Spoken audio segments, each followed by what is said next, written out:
First things first, I'm Jenna Wolf. That's the Hall of Famer, Chris Carter. That is Nick Wright, who just 8 seconds ago had his first ever latte. You're getting fancy not my on first us. ever, but You nearly fell off your seat when you realized that was sweet. Listen, I like my coffee black and bitter.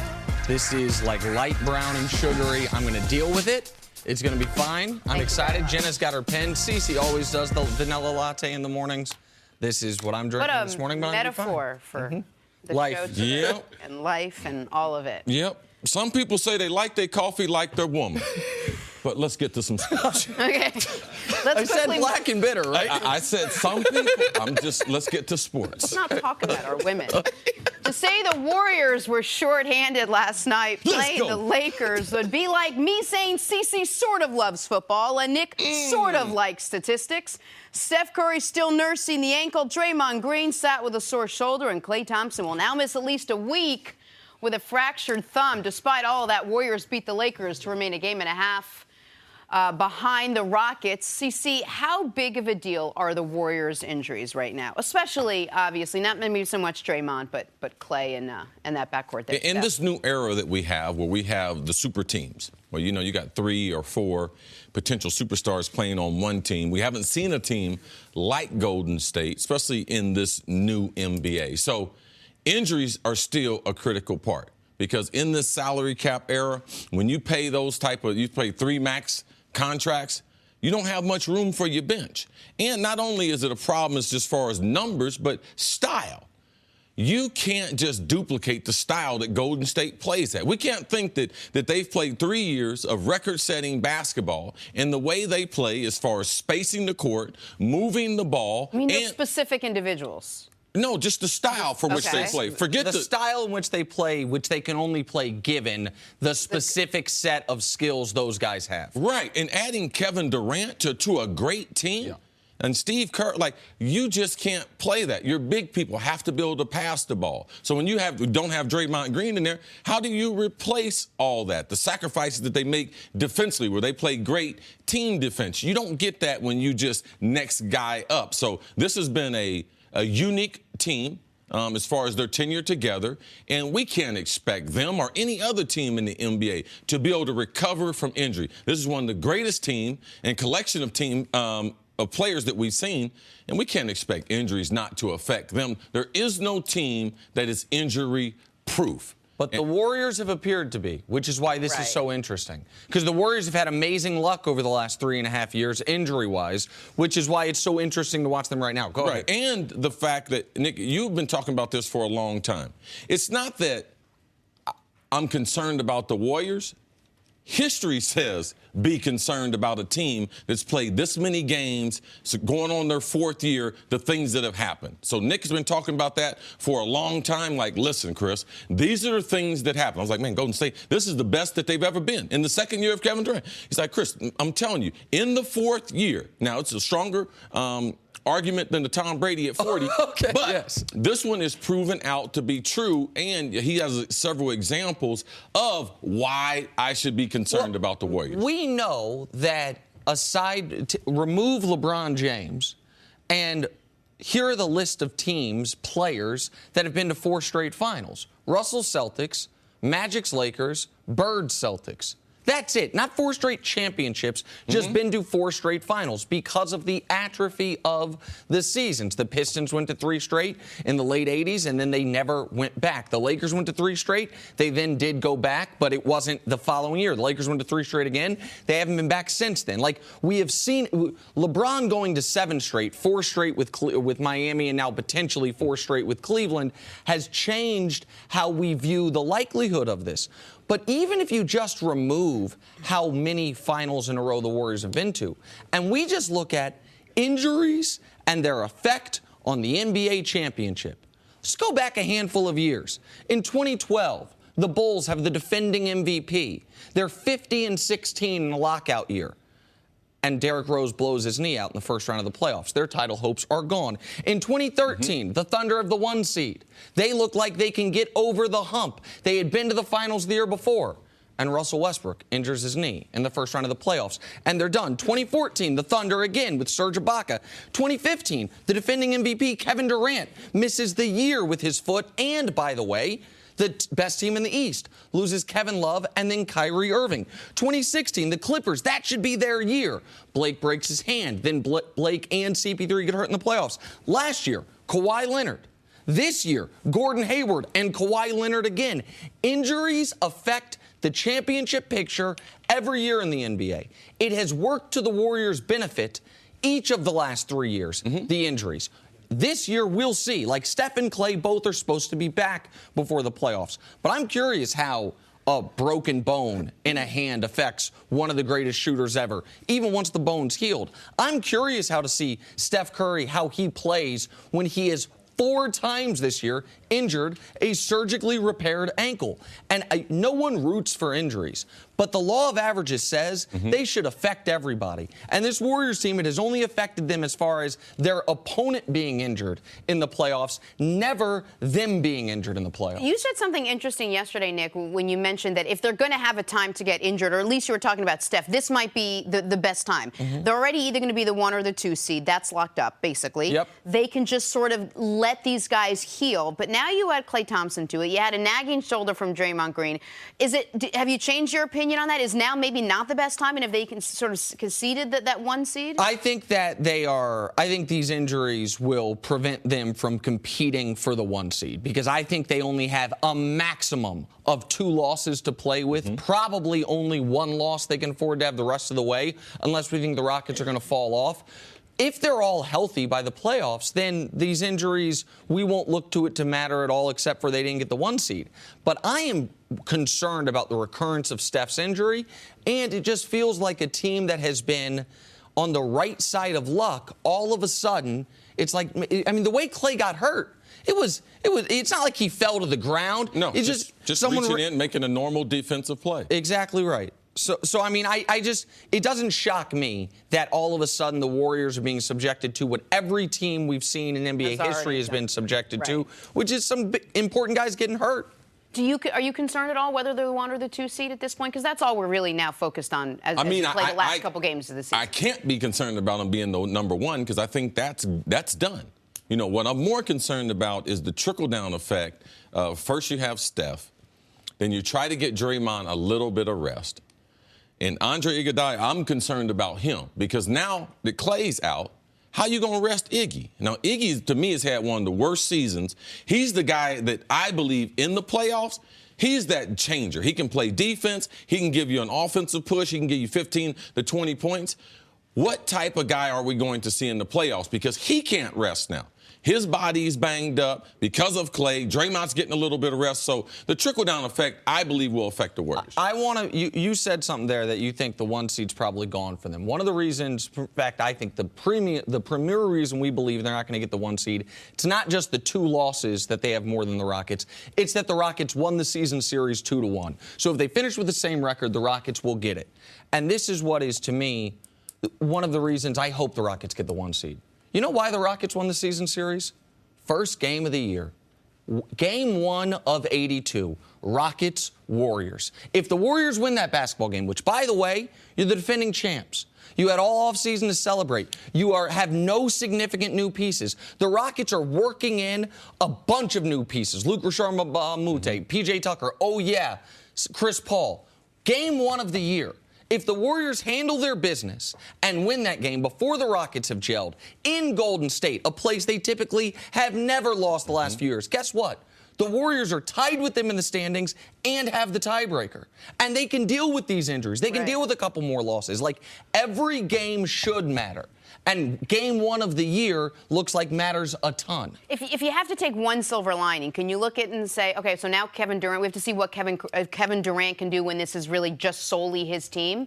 No, there's nothing good about the top line guys getting hurt. So now when you get to the end of the season, guess who's tired from trying to carry the team? Kevin Durant. So even at the end, can you rest him? Because there's a huge difference between the 2 seed and the 3 seed. So if there is some type of silver lining, that maybe now they don't have to chase Houston, that maybe they can just randomly rest guys. You know, but I don't believe that Kevin Durant, because this is the kind of situation he had in OKC. I believe he likes playing with the superstar players. The game's a lot easier for him then. And I've seen Kevin Durant have to be the best guy on a team. If it were, like, not worried about the Warriors long term, as a basketball fan, I'd be interested in if KD and Steph were out. I've always wondered, what does it look like when Klay Thompson's the best guy on a team? Because I've never seen it. Right. I've never gotten to see Klay as the best guy. How does his game translate where he's not a playmaker, where he doesn't dribble a lot? Can he give as much effort on defense as he's known to do if he's your number one option on offense? That would be a little more interesting to me. Right. I know what KD looks like as the best guy with one superstar, with two superstars, with three superstars. And last night, they were fine. They beat the Lakers, who've been playing well. But, last night's team would not get out of the first round in the West. But they're not going to be without Steph and Klay and Draymond in the first round. And that backcourt for a week, at least. We don't really know Correct. yet about Draymond. All right, we'll take a break. Coming up, are the Patriots making a mistake letting so many players walk? What's next on First Things First? For all the Patriots fans that are up early watching, NFL and the head-scratcher that is the New England Patriots on a free agent day when most of the NFL's elite teams added pieces, the Patriots added no pieces. However, they did lose their starting left tackle in Nate Solder.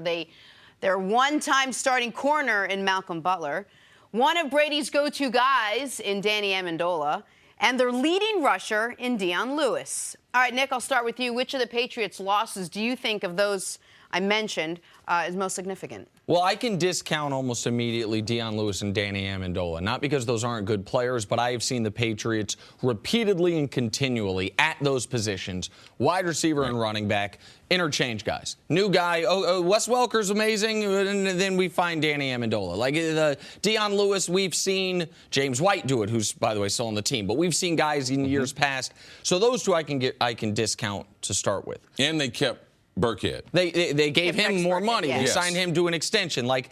So those positions I'm not concerned about. The left tackle one is very interesting to me. There has been one position on the Patriots, other than quarterback, that has had the least overhaul since Tom Brady's been there, and that is left tackle. Going into a season, there have only been two people that have been starting left tackles for the New England Patriots with Tom Brady as the quarterback. Matt Light for a decade, Nate Solder since then. Now, there have been a few other guys step in. Marcus Cannon did it for half a season due to injury. But as far as this is our left tackle, Matt Light to Nate Solder. Obviously, Tom Brady is not the most mobile quarterback in the world, and we have seen Tom Brady go above and beyond to try to avoid contact, especially in this phase of his career. Losing his left tackle, losing the left tackle that the Pats, I don't think they wanted to lose him. I don't think they even thought they were going to lose him. I didn't think they think the Giants would give him that much money. Well, they were not, the Giants needed a left tackle, and they paid a premium. The sticker price and then some for Nate Solder. And Bill Belichick has a philosophy, which is no matter how much he likes a player, he sets what he believes that dollar value is, and he's not going to exceed it. So I understand that from a cap management standpoint, but I would expect them to be worse at left tackle next year unless they hit on their first-round pick, which tough position to play as a rookie anyway, especially if you're being drafted at 31. To me, that's the biggest loss, the left tackle, Nate Solder. And there's not a lot of good tackles in the draft. There's not a can't-miss prospect as far as tackles are concerned. What if we add another name to that list? You said Amendola, Dion Lewis, all those Solder. What if Gronk retires? All right? If Gronk decides to quit, then the Solder moving to the Giants is even bigger than what it is now. The New England Patriots, they're one of the few teams that they almost always don't help their left tackle. Their tight ends, they throw to their tight ends a lot. So when you don't have your tight end next to your tackle, you're putting that guy in space, and they have thrived in this. You mentioned Light, they mentioned Solder. So they've been able to one block or man on the backside. And now because if Gronk leaves, oh, my God, you're talking about their two best, outside of Tom Brady, these are their two best offensive players. Tom Brady's their best, then Gronk, and then the left tackle. Those are the best players that we've seen. And go ahead, Nick. No, you bringing up the possibility of Gronk leaving is interesting to me because that's something that early on I know you said, listen, guys that good, that skilled, that age, don't walk away from that type of money. But there have been, since we last talked about it, more trickling news reports, more tea leaves from Gronk himself, and it seems like you are more open to the at least possibility that maybe Gronk isn't going to be there next year. That piqued my interest. Right. It's hard to play this game in talking about quitting, because the amount that you have to commit to what you're doing. We saw one of the greats yesterday decide to retire in Joe Thomas. Listen, people talking about, wow, man, what happened? He got knocked out of the game. He cannot get up and condition himself to be able to do, and his body, he said it, would not allow him to play at a high level. So left tackle, to me, that's the most significant thing with New England, not just because of who it is, but also he's the only one that they drafted. He's the only one that they believed in into a second contract. Now, Bill Belichick, he hadn't done, you can criticize him as far as the draft, but I don't believe that you can replace this type of Patriot intel, the Patriot way, in veteran players. So I believe that Solder to left tackle is significant. But those other veteran players and what they know about New England, I believe, is just as significant as Solder to left tackle. And yet, meanwhile, they could do all this, which is nothing theoretically. Let all these guys go because, as you said, it is sort of the Patriots way. And these like Super Bowl, predictions come out, and they're still the favorite to win next year. Because people make their bets. They can't be the favorite. They are right now. They're the Vegas favorite. But okay, I'm going to teach y'all something about Vegas eventually. All right, like they can't be. There's no way you can look at them on paper and say they're better than several teams in there. Correct. You think they're better than Jacksonville? What? No. No. This is just what the country thinks. This is just what people. But that's what think. I was going to say. Is listen, people make their bets based on three things: quarterback, coach, history. Like, that's why. And that's why Vegas is thriving. Right. And so when you say Jacksonville's the perfect team to bring up, because Jacksonville's Super Bowl odds will always be a good value because nobody believes in the quarterback, nobody cares who the coach is, and they have no history. So teams like the Packers' Super Bowl odds are always inflated. Why? Because people like Green Bay's always good and they have Aaron Rodgers. Okay. Similar with the Patriots. I want to say one thing, though, about a player we have glossed over, and Malcolm Butler. And the reason I think we've glossed over him is after the Super Bowl, everyone knew Malcolm Butler is leaving. That doesn't mean they got a plan to replace him. Since the Patriots drafted Devin McCourty in 2010, they have spent 11 draft picks on defensive backs. None of those have panned out into players. Mm-hmm. Now, one of them was drafted year before last. I'm not throwing him out yet. Cyrus Jones. We'll see what happens with him. But he's a young player. He has not yet lived up to his second-round pick status, but he's got time. They have spent so many resources in the draft on trying to get the cornerback position right.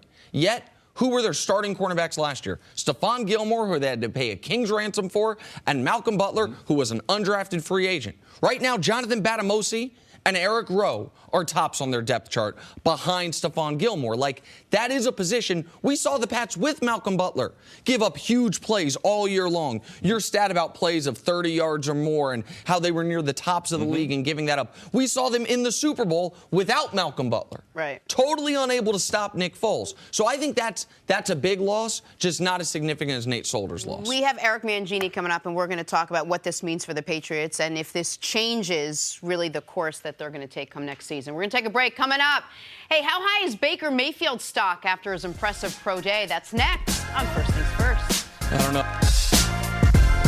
Finally, 10-time Pro Bowler Joe Thomas called it a career yesterday after 11 seasons, protecting 21 different Cleveland quarterbacks and playing over 10,000 consecutive snaps. Thomas decided to retire. He didn't get all the headlines with the Browns, but CC, just how great was Joe Thomas?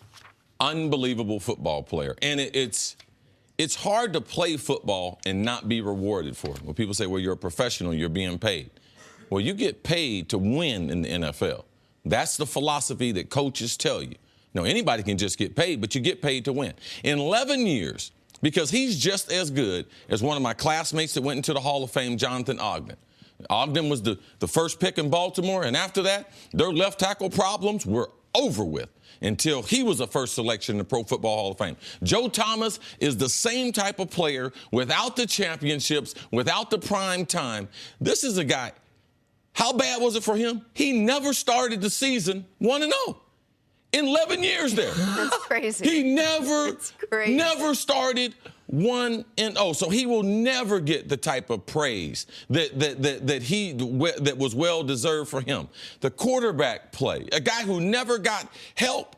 All those consecutive snaps that they say is a record, like it's off the charts. We've never seen anyone do it. We say he has the record because no one that we can compare it to. We weren't even counting them before. I mean, a great player, a great guy that had the type of attitude with a franchise and a city that I don't believe that you will be able to duplicate, because you cannot lose at football and for a guy to be as positive as Joe was for so many years, trying to get guys to come to Cleveland, dealing with so much chaos on and off the field. Like, truly one of the greats that will not be able to get the type of attention, because this is a game that we give all the attention to the teams that win or the teams that are in the big market. And Joe was not one of those, but what a great story. From draft day, where the NFL invited him to the draft, he said, no, I'm going fishing with my dad. That was my first time really studying Joe Thomas, was that day, and the way he went out without any fanfare. Joe Thomas, much respect to him. He is a no-doubt Hall of Famer. One of the best writers about offensive line plays, a guy named Robert Mays. He writes for The Ringer. And he pointed this out yesterday, and I think it's a really smart point.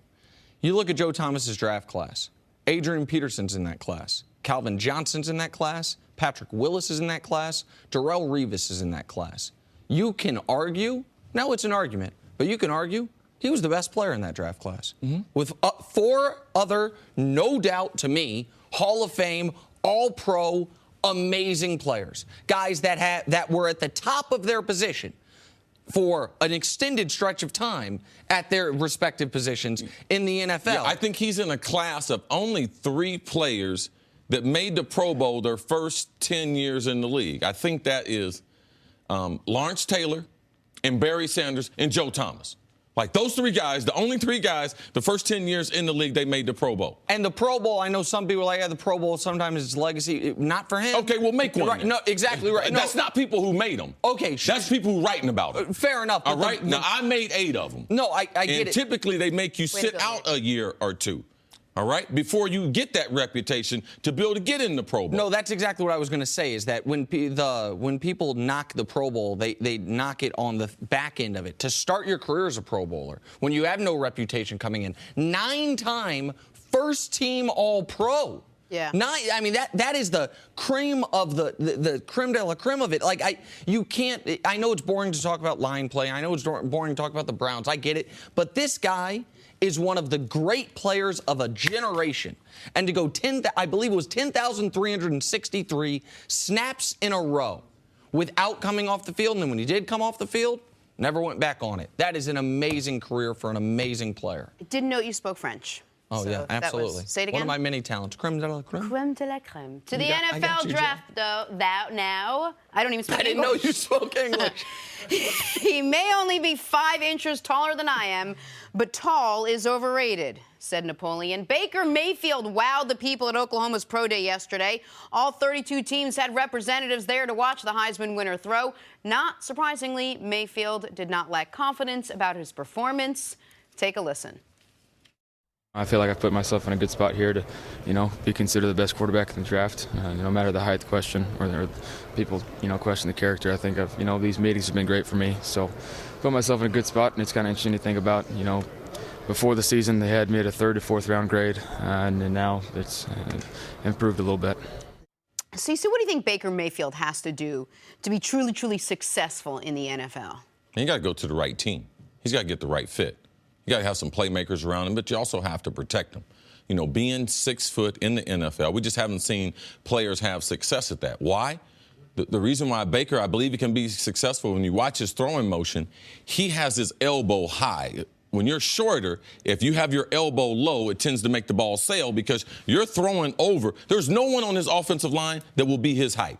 Everyone will be at least 2 inches taller, and as you get to the end of the line, those guys are 5 to 6 inches taller. So when you don't have a high throwing motion, that will affect you. The reason why Drew Brees has been successful, because he has the same type of throwing motion that Baker Mayfield, where he has his elbow up and he's able to be accurate. So then the size is not as important, but you cannot go anywhere in this league as a quarterback and not be supported. The Pro Day, This is what I expect from a pro day. It's the easiest thing. It's one of the easiest things for a guy coming out of college after going to the combine. The reason why? Because the pro day is scripted. He knows exactly how many throws he's going to make. He knows where he's throwing them to. Everything is diagrammed by him and the coaches before he gets there, and he's throwing the guys that he's familiar with. There's guys that typically have played at Oklahoma with Baker Mayfield, so that's the reason why they're part of the pro day. So I'm not surprised that he did well at his pro day. I believe he's going to be a star in the NFL because I believe in his leadership. I don't know anyone that's good in the NFL and don't think that they're good.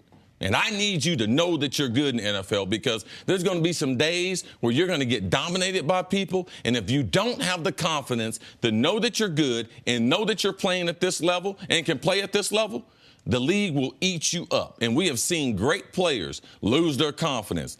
Blaine Gabbert. Guys get hit early. Carr, who got drafted there. David Carr, man. You have to know that you belong in the league, and I believe that Baker Mayfield, that's the type of attitude that is more prevalent in the NFL. Now, coming in, getting drafted, everybody wants you to be humble, but that's stupid. You're going into a locker room of guys that got nothing but confidence. I believe the hardest profession to play. I believe Baker Mayfield's personality fits right into an NFL locker room. And it is earned confidence. This guy had arguably, from a quarterback perspective, the best 2-year run in modern college football history, statistically. He was playing in one of the toughest conferences, not necessarily to compile stats, but to get wins. They consistently won. And his point of, listen, I was a walk-on. I then was a transfer. I then was, after being a 2-time Heisman finalist, was projected. Walked on twice, though. Walked on, correct. You're right. Walked on twice. Then, after being a 2-time Heisman finalist, what do the draftniks say? 3rd, 4th round pick. Go out and win the Heisman, put together, break your own record for college efficiency. And if you look at what he did, if you just deep dive into the numbers, okay, he had the highest passer rating in college football when blitzed. Also the highest passer rating when not blitzed. He had the highest rating in a clean pocket. Also the highest rating when he's pressured. Like, there are no, and when you talk about the mechanics, I can't break them down like you. I don't really understand it, but I know what I'm seeing. It seems like he has the ability, what the announcers always say, changing the arm angle if he needs to. If he's running, he seems to have the ability, not out of laziness, but out of this throw I have to do a little bit differently, yes, which you're going to have to do at his size at times in the NFL. There are 2 reasons he is not the consensus #1 pick of this draft. And it's not because of Sam Darnold. It's not because of Josh Rosen. It is because of his height and his conference. Like, those are the 2 reasons. Now, the big knock on the Big 12, let's see how Pat Mahomes does. Let's see how Baker Mayfield does. I know Case Keenum was not in the Big 12, but it was similar stylistically at U of H. See what his career renaissance looks like. Maybe that stereotype, if you will go away from the conference.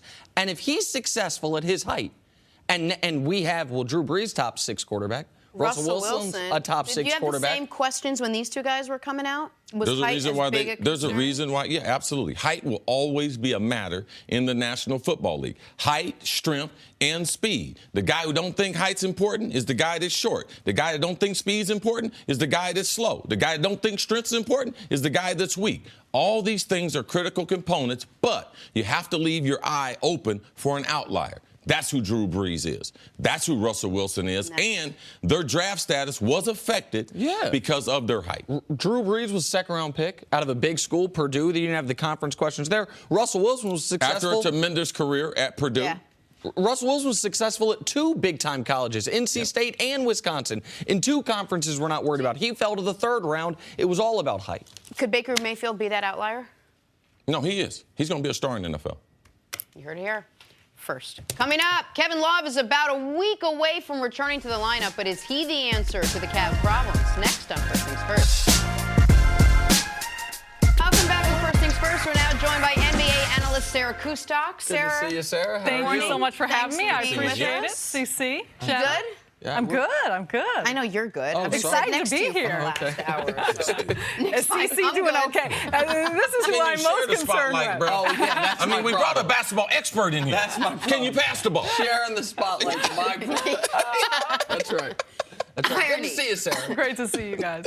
In an effort to have as many different lineups as possible and thus give us subject matter for weeks, the Cleveland Cavaliers Cavs are now 11 games back of Toronto with 15 games left to play. But here's the thing. Kevin Love has a return date, everyone. March 23rd, game against the Suns. Sarah, I'll start with you. How will Kevin Love fit with the new pieces? That's a great question. And I think that Kevin Love will fit. It will be how do the new pieces fit in with Kevin Love. You've got a guy coming back who obviously can score for you. I'm most excited to see him thrive in that second option on the scoring side, because that's where I think he feels most comfortable. What I think is the biggest challenge is what Tyronn Lue has ahead of him with his rosters. Not so much starting, but the rotation that he plays. Does he play Kevin Love at the 5? Does he keep Larry Nance starting? Play Love at the 4? I think there's so many different options for Lue, and he doesn't have a lot of time to figure it out until they get to the playoffs. So Kevin Love, I think, will fit seamlessly. I think it helps that it's an injury that's upper body, so he's been able to work on his conditioning. But I think it's how everyone else fits around him. And we should remind the audience that he broke his hand before the trade deadline. Yep. So it's not even like he got a couple games with these guys. They have never played. The last time Kevin Love was on the court, Isaiah Thomas was there with him. So it was a drastically different team. And to me, that's why it's so different, because we saw how good Kevin Love was at the beginning of the season. The numbers he was putting up, his productivity, that dropped because his touches dropped when Isaiah Thomas came back. Right. So he had left with touches dropped, a toxic locker room. I mean, when he was not on the floor for this Cleveland Cavaliers team, they were an absolute mess. And we had talked earlier in the season that Kevin Love, this was the best basketball that we had seen him play since he had come over from the Timberwolves. So for me, I think the thing, you bring up some great points as far as what the injury is, what's the status of the player. Because people talk about, well, when he comes back, how long will it take? Well, he got a hand injury, so the conditioning factor is huge. So he doesn't have to get up to speed from a cardio standpoint. He can basically get into what are the X's, what are our sets, what are our defensive sets. Where I believe it has the most impact is on Larry Nance Jr. Because for one, let's not forget, Tristan Thompson's hurt. So Larry Nance Jr., he's not only been put into the starting lineup, but don't have many minutes to replace him. Right. So he couldn't, he got drilled by a couple centers on this West Coast trip. So he is not that type of defender that can defend these big men 32 minutes a game. So Kevin Love will be able to give him a break. But also, you can keep LeBron at the 4. I believe Kevin Love at the 5, LeBron at the 4, that's the best lineup, and let the other 3 players make their adjustment off of Kevin Love and LeBron. And the one thing Kevin Love does have going for him is that it's not that like there's been one lineup that they've stuck to for the last couple weeks that's been successful. No. Ty Lue's already tinkering with all different players and all different rotations, so putting Kevin Love in is just one more different added piece. Well, and I think people, if you didn't watch Larry Nance with the Lakers, and I think most people probably didn't, you don't know Larry Nance, the knock on him before he got to Cleveland, not a good rebounder. Yeah. He's all of a sudden in Cleveland somehow been, but it's very small sample size, been a good rebounder. But I don't know if that is sustainable. Kevin Love will help him tremendously on that. We remember Kevin Love was a guy when he was the sticking in the low post, guy get you 15 rebounds a game for a season. There's one other aspect of Kevin Love that it's a little uncomfortable to bring up, but I think it's important because what we don't know is the weight that's been removed from Kevin Love's shoulders since he spoke publicly about his panic attack, since he talked about what actually went down in the locker room when the teammates accused him of why'd you leave the game. And if we are going to see a more at peace Kevin Love, because I think with Love, it's never been a question of skill. It's always been he'd been the guy that got blamed for a lot in Cleveland, the guy who seemed at times mopey in Cleveland. And if we see Kevin Love all of a sudden mentally in a better place to go along with the fact that from an X's and O's standpoint, he now gets to be the second option without any question. Rodney Hood's not taking that from him. George Hill's not taking that from him. No question he's the second option. Are we going to see a guy who's more at peace on and off the court when he comes back from this injury? And I think that's one of the most important points to bring up, because throughout the early part of the season, and you talked to some people from Cleveland, it wasn't just Isaiah Thomas pointing at him. It wasn't just other, like LeBron, I think, had questions. Are you, when push comes to shove, are you going to be the guy that shows up and that we expect and we need? And I think with him being able to get that off his chest, talk about his anxiety, see a therapist, as he had spoken about, I think that's a different mentality, different mindset. And I do think the biggest issue for the Cleveland Cavaliers has been their defense. Part of that is defensive rebounding. And I think Kevin makes a major impact in that top 15 in rebounding. He's top 10 in defensive rebounding percentage. So I think they still got a lot of problems to fix. But I think that's one aspect that he can help shore up. Here's the thing with the Cavs is even when Kevin Love comes back, what he will not fix for them, what he will not play a single rotation minute for them is in the backcourt. And that has been, no matter who's been on the team, whether it was Derrick Rose, Dwayne Wade, Isaiah Thomas, George Hill now, J.R. Smith throughout the year, that's been their biggest weak point. They have had the least production of a shooting guard position of any of the top 25 teams in the NBA, basically anyone other than the Tankers. And they have had the least productive backcourt of any of the top 20 teams in the NBA. Maybe you see it. I don't know how Kevin Love helps that part of it. He's got good gravity. He attracts attention. So I think on the offensive end, he will be a guy that now defenses are keying on. So the backcourt guys still need to make shots. Yes. But you put in another player with LeBron James on the floor that now the defense needs to key in on. I think that relieves some of the pressure from other players. And then on the defensive side, I think we see LeBron James communicating so much.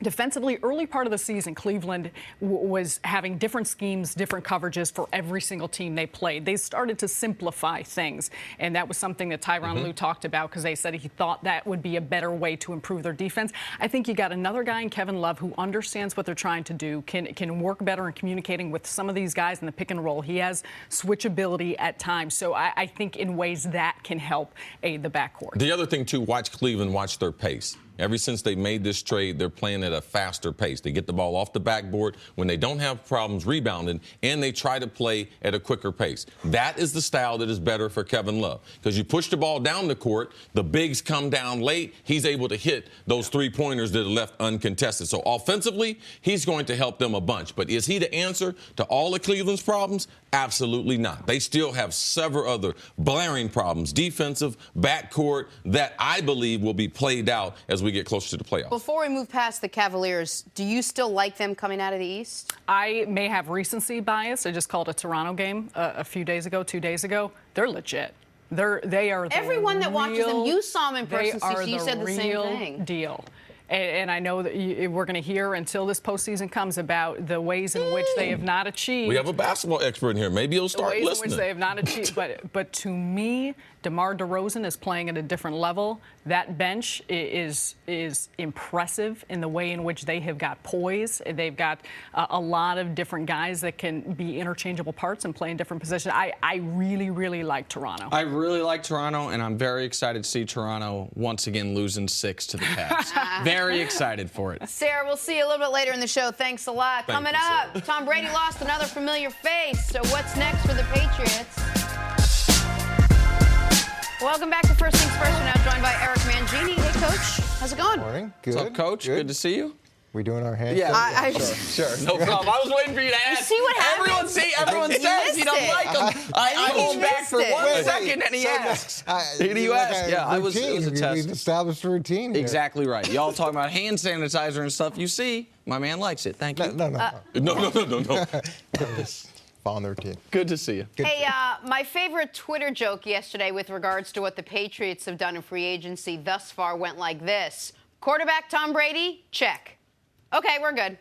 On a free agent day where most of the NFL's elite teams added pieces, the Patriots added no pieces. And if we're keeping score, they did lose some pieces. Left tackle Nate Solder, one-time starting corner Malcolm Butler, Danny Amendola, Dion Lewis, an intern in the communications department, but that's neither here nor there. Coach, which of the Patriots' losses do you think is most significant, and what does this mean for the Patriots, if anything? Well, what I've always thought Bill did a great job of was free agency. And you know, the draft record is what it is, but what he's done in free agency has always been, to me, exceptional, and what distinguishes him from a lot of other personnel evaluators. So I'm not really that concerned about any of these losses. I'd say Nate Solder would be the most difficult to replace because it's always hard to replace a left tackle, but they have Dante Scarnecchia there, the offensive line coach, who stayed on, who's consistently developed talent. And over the course of time, you've seen the Patriots move on from big-name guys. They got Nate Solder from a draft pick that they gained from trading Richard Seymour. They moved on from Logan Mankins. They traded him to Tampa Bay. So there's been a history of them doing that. And this first week of free agency, everybody overpays for guys, and there's a frenzy. And then the next week, things calm down, and you get guys at real value, and that tends to be where New England operates. When Coach says where Belichick's been great is free agency, people should understand that is not always who you sign.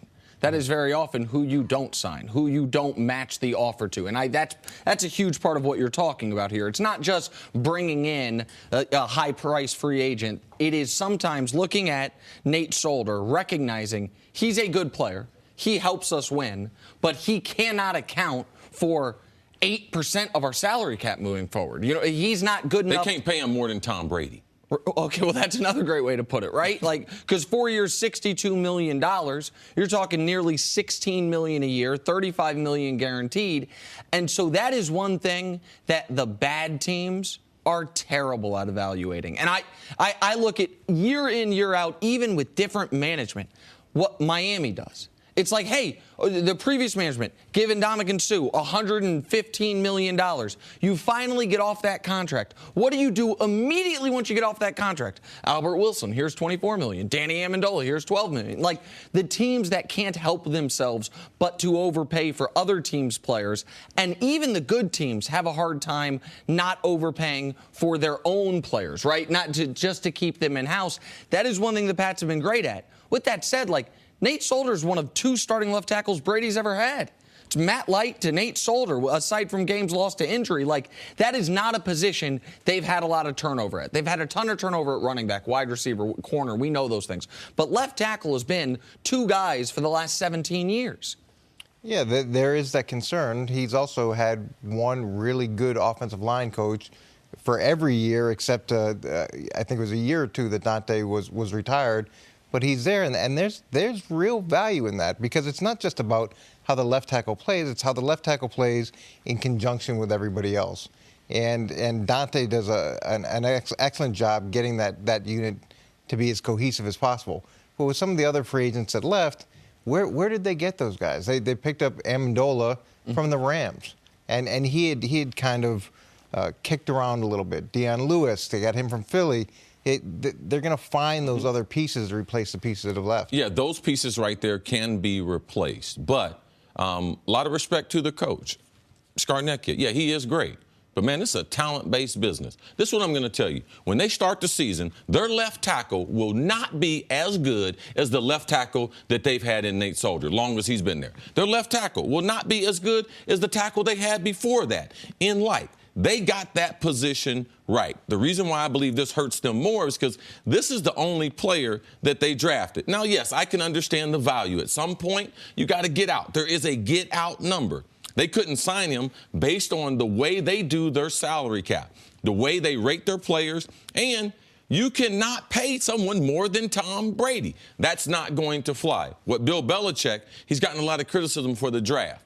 He doesn't got the draft figured out. But what he's got figured out is when you decide you're getting ready to throw away something, you got a suit you can't wear, you got a dress, you got a pair of shoes, you put it out on the curb, Bill Belichick will find that, and he will find a fit for that better than anyone in NFL history. That is what he has mastered, besides his ability to understand the offensive game and how important it is to throw the ball and throw the ball quick. His ability to take what you cannot use and utilize it inside of the Patriot way, to me, that is the secret sauce that make the Patriots who they are. The Deion Lewises, the other players, Amendola, all these type of players that they create a role for them, that they play the best football that they've played in their career.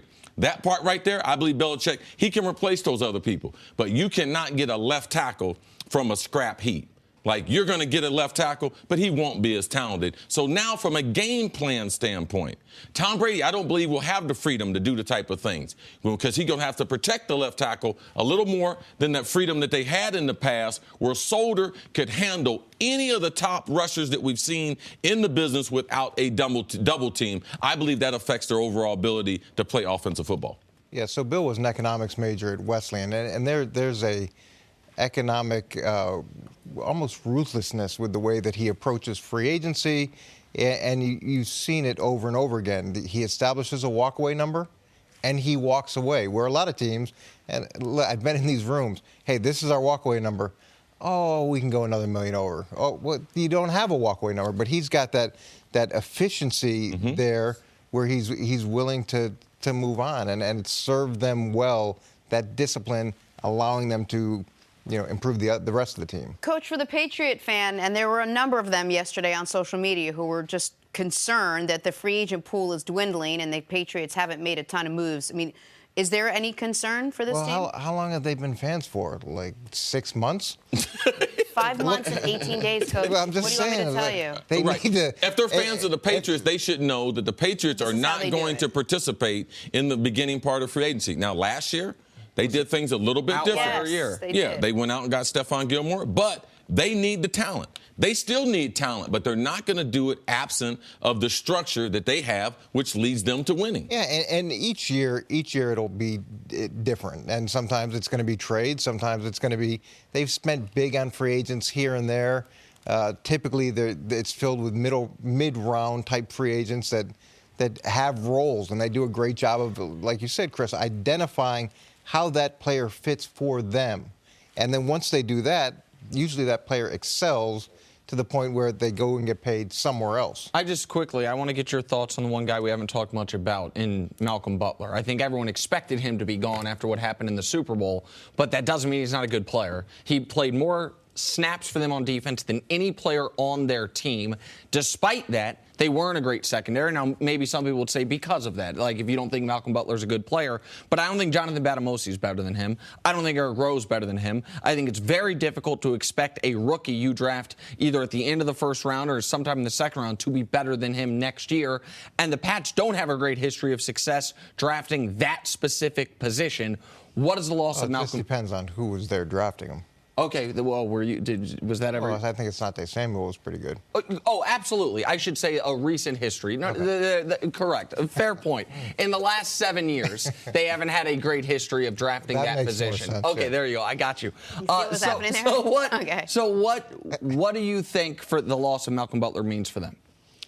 I think that the second he didn't play in the Super Bowl, that was a done deal. Okay, so there's no going back. And really, they were looking to trade him in the preseason, so obviously they weren't happy with him at that point. And they knew they couldn't re-sign him. They knew that he wasn't going to be part of their future. And a lot of times you get corners during this time period. All these players that are signed this first week, you're paying them so much more than really what their value is. Yes. But it's what the market dictates. Yep. And next year or even early in the season when the euphoria wears off, you're like, whoa, we paid him how much? And now you get in a situation like we see where guys are getting moved on from, like in Ndamukong Suh in Miami, because it just doesn't make sense. These numbers don't make sense. Coach, we got to take a break, but stay here. We're going to come back, and we're going to talk about the Honey Badger on the other side. Can he take a contender over the top? Next on First Things First. Eric Mangini back with us on First Things First. We're talking about the Arizona Cardinals, who released former All-Pro defensive back Tyrann Mathieu yesterday after 5 seasons with the team. He's had some injury issues, but he's still just 25 years old, and now he says a winning culture matters to him more than money. What do you think, Coach? Can Mathieu be a difference maker for a Super Bowl contender this year? Yeah, I think he can absolutely be a difference maker for a Super Bowl contender. And he's one of those guys that when he came out of college, he had some problems, and I was concerned about that. But as I saw him transition into pro football, his approach, the impact that he had on the locker room, the versatility that he had, it was a good lesson for me to make sure that I spent more time really understanding the whole person. And now at this point, I love what he's saying. I love the fact that it's not just about the money for him. It's a place where he can go and be immersed in a winning culture, where he can go and contribute in a meaningful way to a place that's all about football. That you can't ask for something better from a player of his versatility. So who is Tyrann Mathieu? Who is the guy who used to be called the Honey Badger?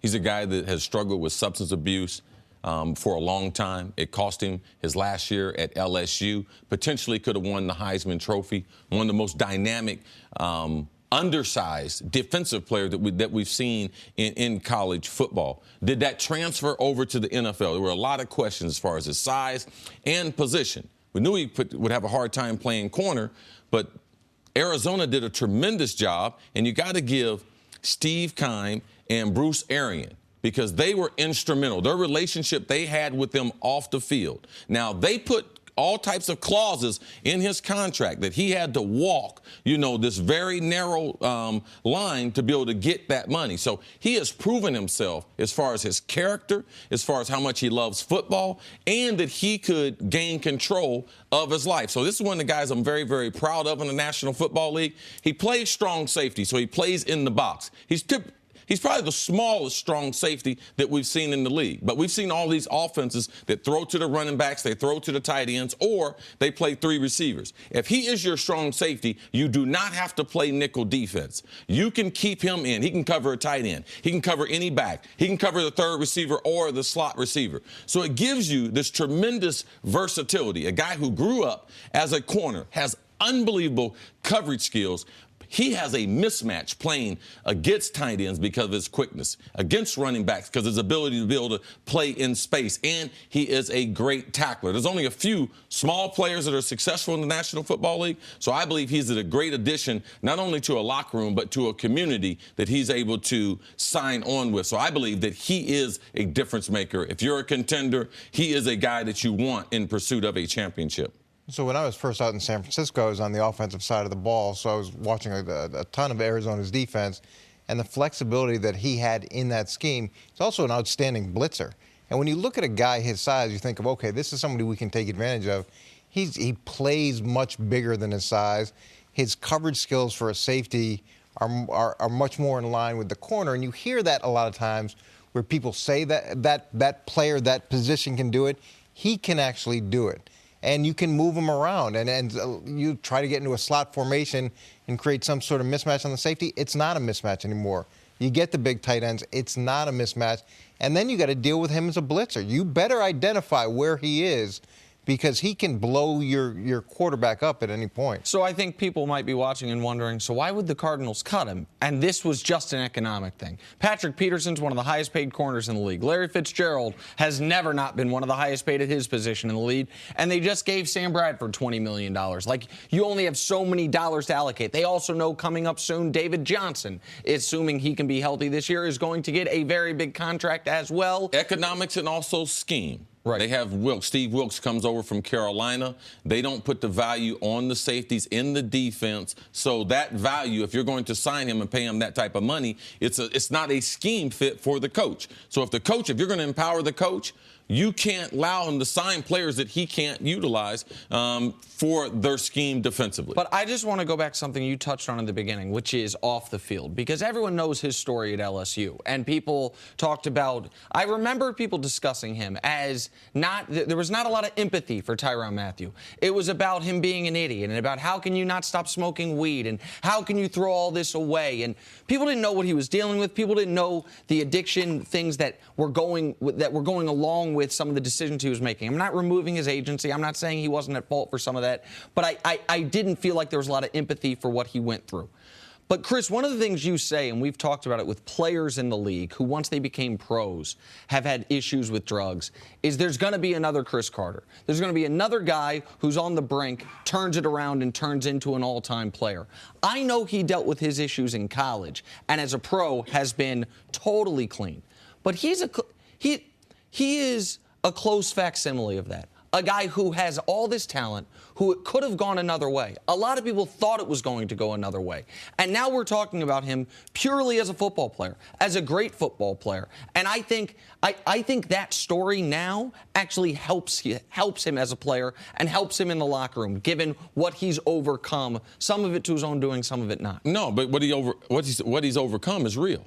When he came into the league, based on the positive test in college, he's been tested 12 times a month for at least 3 years. So he has proven himself. He has proven himself not only to be the guy that cares about his body, that I'm not going to use the substance, but also, man, he's been a tremendous positive thing in the Arizona community and in that locker room. Patrick Peterson took him under his wing, had him living there with him. Larry Fitzgerald took him under his wing. And I've talked to Steve Keim. Man, they love this kid. They truly love him, but you can't pay them all. So every guy can't fit into their system. And now with the new coach there, I understood why they got off of him at that number. But you don't doubt he'll end up somewhere. Oh, heck no. Yes, yeah. Somewhere good. Somewhere And look, good. I never coached the guy, but I loved watching him play. I loved the style that he had. And I think that really he could fit into any defense because he's got that kind of flexibility. But sometimes when you ask a guy like that to take a pay cut and you're paying a bunch of other guys, it's fair for him to take a step back and say, why am I the guy taking a haircut here? And it's fair for him, if what he's saying is true, I'm worried about a winning culture, to look at the Cardinals and say, okay, if the option is take a pay cut or get released, where I can then pick my team, there are teams closer, not that the Cardinals are the bottom of the league, but if you have questions about Sam Bradford, if you have questions about how much longer Larry Fitzgerald's going to play, if you have questions about David Johnson post-injury, even though I think he'll be fine, you might say, man, there are a lot of teams that would like me. There are a lot of teams that I can have a better chance to go deep into the playoffs with than Arizona in 2018. And you have questions about the new head coach and what that system's going to mean and how long is it going to take him to get his sea legs underneath him. There's a lot of issues. Coach, you with us tomorrow? I am. Awesome. Good to see you, brother. Thanks for knowing. Yeah. It said it on my sheet. You don't Remind set it in my Coach he's schedule? back tomorrow. Okay, good. Thank you very much for being with us. Coming up, we're going to get you ready for a full day of college basketball next on First Things First. I'm Jenna Wolf, and thank you for listening to the First Things First podcast. Make sure to subscribe and tell your friends, family, and coworkers about the podcast, which, by the way, is available on iTunes and all your favorite podcast apps. You can catch a fresh new episode every Monday through Friday on FS1, starting at 6:30 a.m. Eastern, 3:30 a.m. Pacific. So long.